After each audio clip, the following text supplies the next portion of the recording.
Je vous retrouve avec une qualité vidéo exceptionnelle, dans le noir, pas de micro, avec une lumière qui est derrière moi et très jaune. Il n'y a rien qui va. Mais bon, comment expliquer ça? C'est pas compliqué, j'avais pas du tout prévu de filmer. Donc j'ai apporté absolument aucun matériel. Et en fait ce matin, on se retrouve exactement dans la même disposition et les mêmes activités que lors de la vraie première vidéo que j'avais faite. Et des cartons, plein de cartons, une commande qui vient d'arriver, donc je suis partie plus tôt de chez moi. J'ai été récupérer la commande et du coup, comme je suis arrivée assez tôt à la boutique, je me suis dit qu'au lieu de commencer de suite à faire les cartons, j'allais plutôt en profiter pour tourner une vidéo. Parce que la dernière vidéo remonte à quand concrètement? Soyons sincères, à Noël peut-être? À genre 8 mois? C'est une catastrophe, c'est une catastrophe. Mais oui, malheureusement, de tout l'après-Noël et l'été, je n'ai pas tourné. Comme je vous expliquais dans la première vidéo, le fait de faire des vidéos pour l'instant, c'est pas un réflexe, malheureusement. C'est pas du tout un réflexe. Je veux apprendre à rendre ces activités comme un réflexe, mais c'est pas du tout le cas pour l'instant. Donc c'est-à-dire que dans mes petites activités où je pourrais me filmer, j'ai pas le réflexe de le faire. Et le fait de me poser pour parler comme je vous le fais là, j'ai pas le temps de le faire. C'est une catastrophe. Mais c'est vrai, honnêtement, c'est pas pour dire que j'ai pas le temps, mais honnêtement, depuis que j'ai fait les 2 premières vidéos, il s'est passé plein de trucs parce que je veux pouvoir bien faire évoluer, améliorer, transformer, etc. mon entreprise. Et du coup, pour ça, j'ai dû faire plein de trucs, plein de recherches, vadrouiller. Bref, en gros, soit j'étais dans l'entreprise, ici, dans les murs, en train de travailler, soit j'étais en train de vadrouiller ou de travailler pour pouvoir justement améliorer tout ça. Je vous en parlerai avec le temps. Je pense que ça peut être cool de vous parler de tout ça, de l'évolution d'entreprise, surtout qu'est-ce que je fais pour essayer de la faire évoluer au mieux.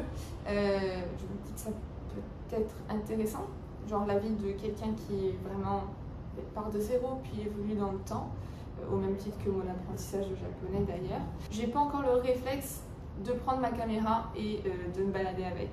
Il va falloir que ça arrive et ça va arriver. Ça va arriver. Doucement mais sûrement. Je veux vraiment pouvoir atteindre une vidéo par semaine. Ça... mais ça va arriver. Donc aujourd'hui je vous retrouve pour une vidéo que j'avais envie de faire depuis du coup super longtemps, qui était censée être la deuxième vidéo un petit peu vlog de la chaîne, où je voulais vraiment vous montrer comment j'apprenais le japonais. Parce que j'utilise des petits logiciels qui sont vraiment cool, je vous en ai parlé rapidement, j'en ai intégré un 3e dans mon quotidien, et ça me permet en fait de plus avoir du tout de cahier, j'ai juste ma tablette et j'ai tout dessus, et je voulais vraiment pouvoir vous présenter tout ça parce que aussi bien pour les personnes qui voudraient apprendre le japonais qu'une autre langue, ça peut être très intéressant, mais de manière globale pour les étudiants, c'est super cool. Donc ce que je vais faire, c'est que ce matin, j'ai avancé au maximum ma palette. Ensuite, à midi, je vais rentrer et quand je rentre, je vais en profiter et je vais venir vous présenter, je vais vite fait manger et je vais vous présenter mes différentes applications. Et ensuite, eh bien, je retournerai continuer à travailler. Mais je vais en profiter de la pause que j'ai, ma petite pause à midi, pour justement vous présenter tout ça. Il est quelle heure là? Je vais bientôt ouvrir. Je vais me mettre à faire tous les colis. Allez!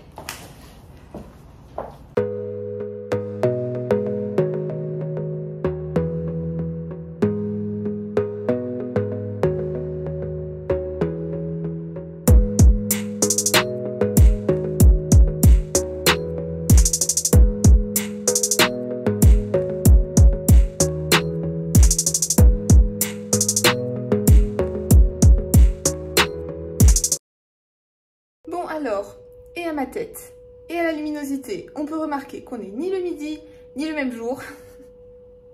Échec total. Non, en fait, en réalité, quand je vous ai tourné la première partie de la vidéo, il s'est avéré que le midi même, il y a eu beaucoup de monde qui est venu. Ça a fait que ça a beaucoup retardé la fermeture de la boutique, jusqu'à ce que je sois dans l'obligation de carrément foncer pour faire l'aller-retour jusqu'à chez moi pour juste nourrir Logan et ne pas avoir le temps de manger. Mais bon, c'est comme ça, c'est le jeu, c'est pas grave. Mais ce qui est sûr, c'est que du coup, j'ai pas du tout eu le temps de manger et de tourner surtout.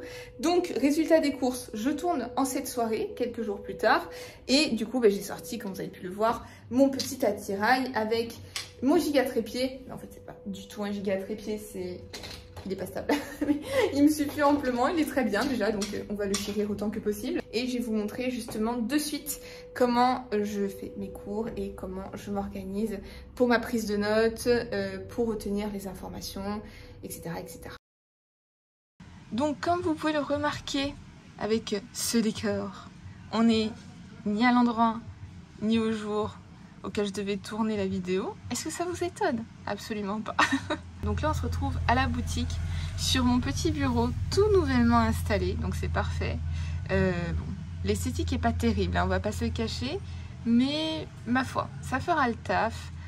On se retrouve pas dans les conditions que je voulais parce que j'ai pas et mon téléphone et ma tablette à côté. Mais de toute façon, je comptais pas faire une leçon complète. Donc tant pis, je vais vous montrer toutes les applications sur la tablette. Et puis je vous expliquerai comment je les utilise. En fait, j'en utilise deux en même temps. C'est pour ça que je voulais qu'il y ait le téléphone et la tablette à côté.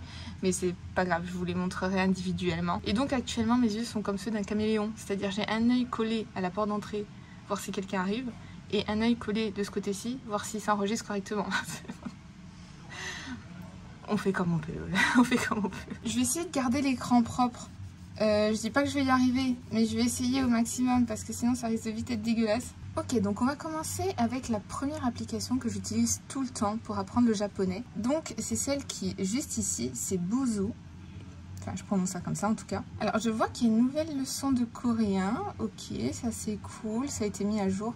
Bon, c'est une petite leçon supplémentaire, j'en ferai plus tard. Mais du coup, en gros, voilà comment se présente l'application. Donc c'est une application qui permet d'apprendre plusieurs langues. Donc bon, j'avais vite fait checker le russe pour voir comment c'était, mais j'apprends pas le russe. Hein. Et un petit peu l'anglais pour réviser parce que je commence à me brouiller. Mais du coup, j'apprends actuellement le japonais surtout et un petit peu le coréen. Mais il y a plein d'autres langues disponibles. Il y a l'espagnol, l'allemand, l'italien, le portugais, le chinois, polonais, turc, arabe et néerlandais. Et du coup, on va passer directement, par exemple, oui, allez, le coréen, pourquoi pas. Donc, je vais vous montrer un petit peu comment ça se présente. Du coup, alors là, par exemple, les cours de coréen sont arrivés très très récemment. Donc, ce qui fait qu'il n'y a pas, entre guillemets, énormément de cours. Il y en a déjà beaucoup. Quand j'ai commencé, il y en avait une bonne trentaine. Et j'ai commencé il y a combien de temps? On est à la leçon combien? 38. Alors, il y en a une qui s'est rajoutée, donc 37. Ce qui veut dire que ça fait un peu plus d'un mois que j'ai commencé parce que j'en fais une par jour. Et depuis ce mois-là, il y en a énormément qui sont ajoutés. On en est à la 86e déjà. En à peine une trentaine de jours, il y a tout ça qui s'est ajouté. Donc ça évolue vraiment constamment. Mais par exemple pour le japonais, où c'est évolué depuis un plus long moment, où ils ont ajouté des leçons depuis plus longtemps, ça fonctionne par niveau. Donc il y a les deux niveaux élémentaires A1 et A2. Et ils commencent un petit peu à développer les niveaux supérieurs aussi. Donc là déjà pour le A1 et A2, il y a plus d'une bonne centaine de leçons. Et il y a aussi l'intermédiaire en fait qui est disponible. Donc là par exemple pour le B1, on a... Ah oui, ça a bien évolué déjà. On a 69 leçons. Et il y a quelques temps, quand j'avais regardé, il y en avait à peine une quinzaine. Donc vraiment, ils en ajoutent constamment, constamment, constamment. Alors là, du coup, on se retrouve dans la section principale de l'application. Vraiment, celle qui nous intéresse, entre guillemets, le plus au prime abord.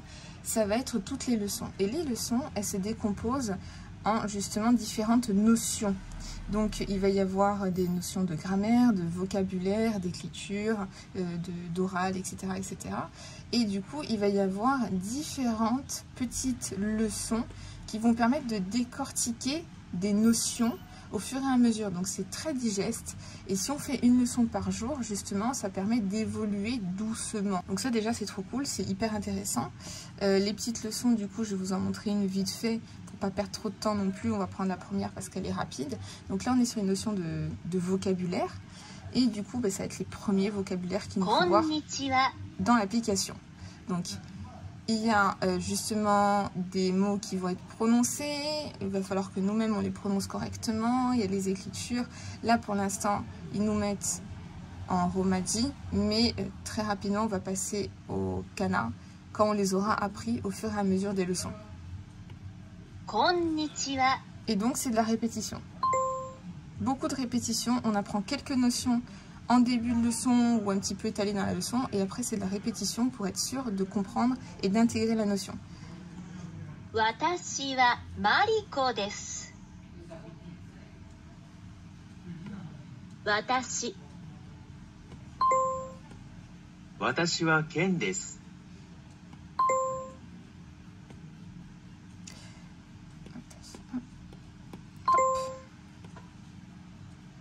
Leçon très courte, mais leçon quand même, c'est la toute première, donc juste pour nous permettre justement de rentrer un petit peu dans le monde du japonais, et ça se passe comme ça pour toutes les langues. Et après, bien entendu, plus on avance, plus ça devient complexe, et chaque leçon aura plusieurs points.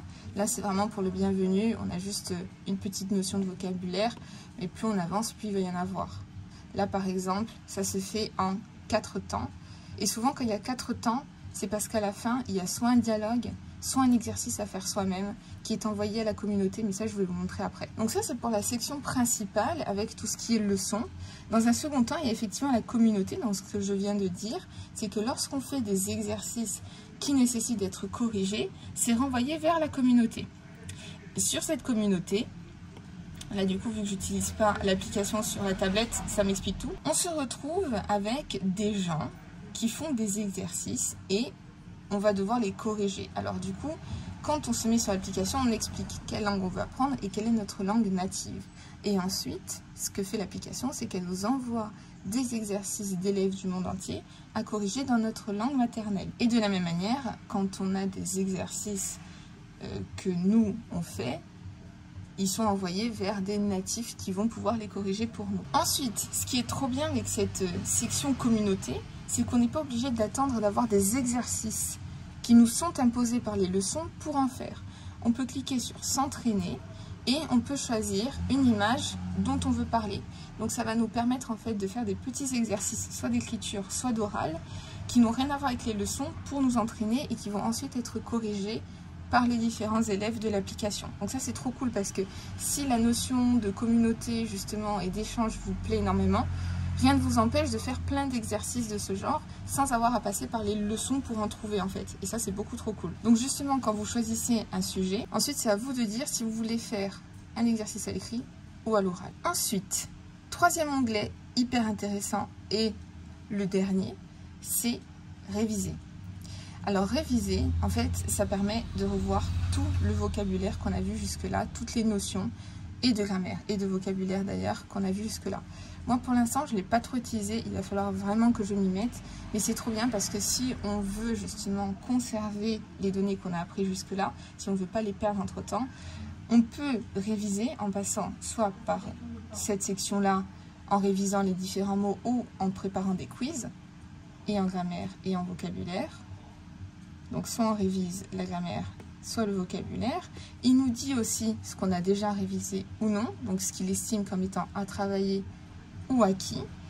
Et ce qu'on peut aussi rajouter, c'est via l'application, autoriser les notifications sur le téléphone ou sur la tablette et du coup donner l'occasion à l'application de nous envoyer des rappels de moments et de choses qu'on doit réviser. Pour les quiz, on a deux possibilités, soit des cartes de support visuel pour voir ce qu'on a retenu, donc justement des petites cartes, un peu comme une application que je vais vous montrer juste après, soit des exercices d'écriture. Donc voilà l'ensemble de l'application, vraiment les 3 sections, honnêtement, sont aussi importantes les unes que les autres et sont aussi intéressantes les unes que les autres. Cette section-ci permet vraiment d'apprendre les notions. Les révisions permettent de vraiment les intégrer, les figer. Et ensuite, la communauté, ça permet de s'entraîner derrière. Donc c'est vraiment complet comme application et je vous la recommande énormément. Alors, seconde application que j'ai téléchargée pour l'occasion. Donc du coup, il va certainement rien avoir dessus. Ok, donc je m'en suis sortie, je ne sais pas pourquoi, mais je ne pouvais pas connecter le compte que j'ai sur le téléphone ici. Il me disait que c'était un duplicate et je pouvais donc pas me mettre et je ne savais pas comment me connecter. Bref, tant pis, j'ai refait un compte, c'est pas bien grave, comme ça je vous montre dès le départ comment ça se passe. Donc cette application s'appelle Drops. Et ce qui est trop bien avec cette appli, c'est qu'elle nous apprend beaucoup de vocabulaire. Et ça justement, souvent dans l'apprentissage d'une langue, c'est ce qui peut manquer. Donc, je vais vous montrer comment ça se passe. C'est une histoire de cartes et de répétition. Donc là, par exemple, Pan, on choisit si on veut la prendre ou non. Je veux la prendre. Honnêtement, tout le vocabulaire, je veux l'apprendre. Et ensuite, ce n'est que la répétition. Donc là, ils nous font le tutoriel. Petit à petit, ils nous ajoutent justement du vocabulaire.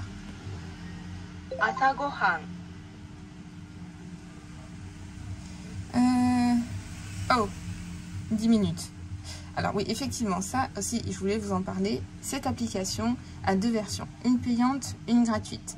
Dans la version payante, je crois qu'il y a un temps illimité ou tout du moins un temps plus conséquent de disponible par jour.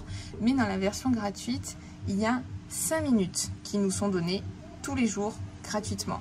Et honnêtement, c'est largement suffisant. 10 minutes, c'est limite trop parce que rester focus pendant 10 minutes et récupérer du nouveau vocabulaire pendant 10 minutes, honnêtement, c'est beaucoup trop, ça fait beaucoup trop de mots et c'est pas intéressant parce qu'on en oublie finalement. Donc là, on va venir récupérer toujours plus de vocabulaire et au fur et à mesure, en fait, petit à petit, naturellement, il nous intègre du vocabulaire et il faut à chaque fois, vous voyez, il y a différents types d'exercices, il faut à chaque fois justement, hop, y répondre juste, hein, tout simplement. Mais il y a différentes formes.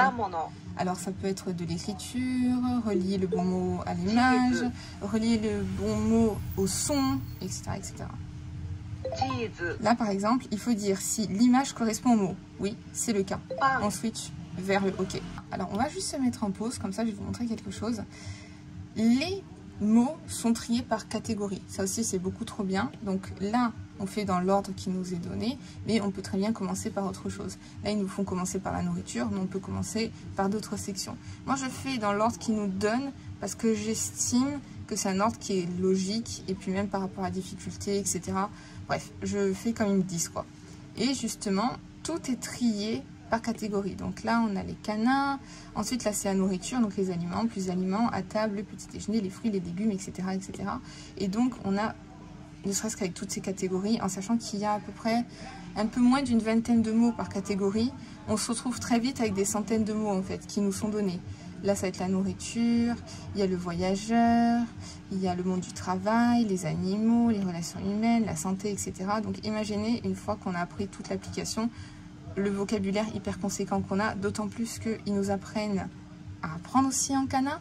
Donc au début, ils y vont mollo, ils nous mettent et les kanas, et les romadis, mais au fur et à mesure, ils les enlèvent. Donc c'est vraiment, vraiment chouette. Et honnêtement, cette application, je vous la recommande énormément. Et encore une fois, la version gratuite est largement suffisante parce que 5 minutes par jour, croyez-moi, c'est déjà très, très, très bien. Donc, notre troisième application, toujours pour l'apprentissage, c'est Anki. Donc, cette appli, ça va être une application qui permet de créer des cartes de révision. Alors là, j'ai créé un mini deck en fait pour vous montrer un petit peu comment ça se passe, mais je l'utilise en réalité pareil sur mon téléphone parce que c'est quelque chose que je veux avoir à disposition en réalité. Dès que je révise un petit peu, je veux pouvoir le faire, donc sur le portable c'est le plus pratique. Mais en gros, comment ça se passe? En fait, on crée un deck et dans ce deck, on réalise des cartes avec un côté pile, un côté face. Ça nous permet en fait de réviser des notions. Donc là par exemple, j'ai noté quelques petits hiragana histoire de vous montrer. Donc si on prend une session de révision, ça va prendre en compte toutes les cartes de ce deck et il va falloir les réviser. Donc là par exemple c'est « et », je retourne, effectivement j'ai bon et maintenant je vais dire en fait le degré de difficulté auquel j'ai été confrontée en réalité. Donc est-ce que ça a été un échec que j'ai pas trouvé? Est-ce que ça a été difficile pour moi de trouver? Est-ce que c'était ok ou vraiment facile, genre c'est acquis? Là c'était facile.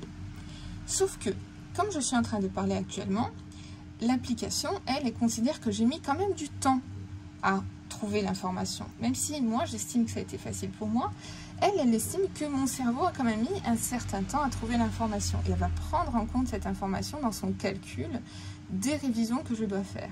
Donc là, pareil, oh. Et je vais enchaîner un petit peu. Et là, on explique, nous, qu'on a considéré que tout était facile. Donc, l'application, elle va pas considérer nécessairement que toutes les cartes se valent. Elle va prendre en compte notre durée moyenne d'examen par carte et ensuite, grâce à cette durée moyenne, elle va venir classer celles qui sont au-dessus et celles en dessous. Et selon cette donnée-ci, elle va nous faire apparaître les cartes d'une fréquence différente, selon les besoins qu'elle estime et qu'on estime. Donc le calcul va se faire entre ce que nous on considère comme étant facile ou difficile, plus son propre calcul à elle, où elle estime qu'on a mis plus ou moins de temps à répondre à la question. Et elle va faire une moyenne de tout ça, et va estimer le nombre de fois que la carte doit apparaître devant nous pendant les sessions de révision, pour que ce soit finalement considéré comme acquis. Et du coup, pour vous montrer rapidement comment on réalise un deck, on va sur Créer, Nouveau deck, on entre notre nom de deck. Ici, on regarde la mise en page, moi, elle me convient très très bien comme ça. On a l'avant, on a l'information à trouver, l'arrière qui nous fait un rappel, plus sa réponse. Il y a vraiment des bruits bizarres en ville. Et ensuite, on sauvegarde ça et on va créer de nouvelles cartes. Hop. On écrit notre avant et l'arrière. Ensuite, dans notre révision, on va dire ce qu'on souhaite comme type de révision.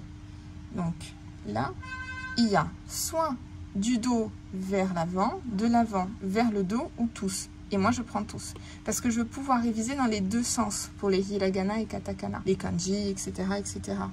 Donc, si je mettais de l'avant vers l'arrière, on me montrait d'abord le A à la française et il faudrait que je devine justement mon hiragana. L'inverse, on me montrerait le hiragana et il faudrait que je devine le A. Là, ça me montrait les deux pendant ma session de révision. Et c'est ce qu'on veut. Et après, vous faites toutes vos nouvelles cartes et vous commencez une révision. C'est vraiment hyper facile, hyper intuitif. Ça pointe vraiment bien du doigt ce qu'on doit réviser ou non. Enfin bref, honnêtement, c'est top. Là, je l'utilise pour le japonais, mais vraiment pour tout ce que vous avez à réviser pour vos cours de manière générale, c'est vraiment cool. Dernière application dont je voulais vous parler en mode ninja, c'est GoodNotes. Et ça, c'est trop bien de manière générale. En fait, GoodNotes, c'est tout simplement comme si vous aviez une étagère et que dans cette étagère, vous mettiez tous les carnets, tous les classeurs, les agendas que vous souhaitiez à l'intérieur. Donc déjà, on va créer un bloc-notes. Là, par exemple, on va dire qu'on veut faire nos cours de japonais. Donc, on va mettre japonais. On choisit notre couverture. Donc là, c'est rigolo, pourquoi pas. Ça fait carpe koi. Mais on a plein de couvertures différentes, de plein de styles différents. Je me demande si on peut en créer. Ça, j'ai jamais trop regardé, mais honnêtement, rien que là, il y en a énormément. Et ensuite, on choisit son type de papier. Et là, pareil, il y a une blinde de papiers différents. Alors moi, je prends du papier qui est jaune. On peut choisir blanc, mais je trouve que c'est trop agressif à l'œil. Donc, je mets hop, jaune. On peut choisir le format et ensuite, on choisit la qualité. On peut prendre du papier blanc, à pointillés façon bullet journal. On peut prendre du quadrillé, des lignes. Normalement, il y a des... que je dise pas de bêtises. Voilà, du papier à lettres et à marge. Vraiment comme du papier d'école, mais pas que. Il y a des plannings. Donc, il y a des listes comme ça, des to-do list. Il y a des plannings mensuels. Il y a des semainiers. Oui, ils sont là. Pareil, classés de différentes façons. Je vais vous montrer tout ça. Et des papiers à musique aussi. Enfin bref, il y a vraiment une tonne de choses et demie. Donc déjà, par exemple, si on prend un papier comme ceci, pointillé, on peut écrire sur la couverture. Donc ça va apparaître justement sur notre présentation générale. Mais on peut, bien entendu, aussi écrire sur le papier classiquement. On peut ajouter des petits morceaux de texte, etc., etc. Des images, des formes. Bref, vraiment, on peut tout faire. Et ce qui est trop bien, c'est que soit on peut ajouter des pages classiques. Pour ça, il suffit juste d'aller sur le côté et ça nous crée une nouvelle page.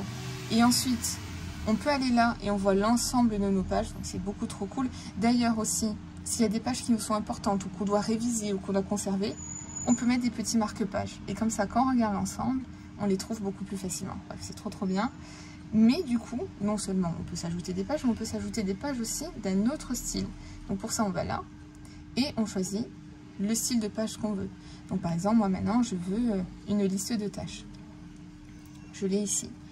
Par la suite, je veux mettre mon petit semainier. Donc, si on veut faire un genre de classeur agenda ou de bullet journal, c'est super bien. J'ai mon petit semainier et j'ai tout qui s'enchaîne de cette manière. Et si, par exemple, je veux avoir mon semainier si je suis en études universitaires et que je veux voir mes devoirs ou tout ce que j'ai fait. Moi, j'aimais bien m'organiser comme ça en études, c'est-à-dire qu'avec toutes les leçons que j'avais fait dans la semaine, j'aimais bien avoir un espèce de petit résumé sur mon agenda. Et je mets ça, justement, à chaque fin de semaine et je me mets un petit marque-page. Comme ça, quand je regarde toutes mes pages, et je peux repérer à chaque fois les semainiers. Enfin, c'est trop bien. Honnêtement, cette application, Je vous la recommande énormément. Vous pouvez y intégrer des documents, des images. Vous pouvez honnêtement, très sincèrement tout faire.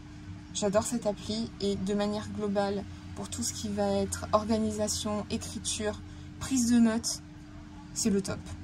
Parce qu'avant, justement, mes cours de japonais, je les prenais sur papier. Mon carnet a fini par prendre l'eau à cause de la pluie. C'était une catastrophe. J'ai dû reprendre tous mes cours là-dessus. Et honnêtement, maintenant, je ne vis plus qu'avec cette application pour tout. J'ai mon carnet de japonais, j'ai voilà, les dépenses, j'ai tout en fait là-dessus. Donc c'est vraiment le top. Et honnêtement, je ne peux que vous la recommander. Je viens de finir le montage de la vidéo et j'ai vu qu'elle était déjà très longue. Du coup, comme ça a fini de manière un petit peu abrupte, eh bien, j'ai fait une petite vidéo pour simplement vous dire à la prochaine et que vous ayez un petit peu du petit Logan d'amour. Regardez comme il est beau. J'ai pas un chat trop mimi, ça.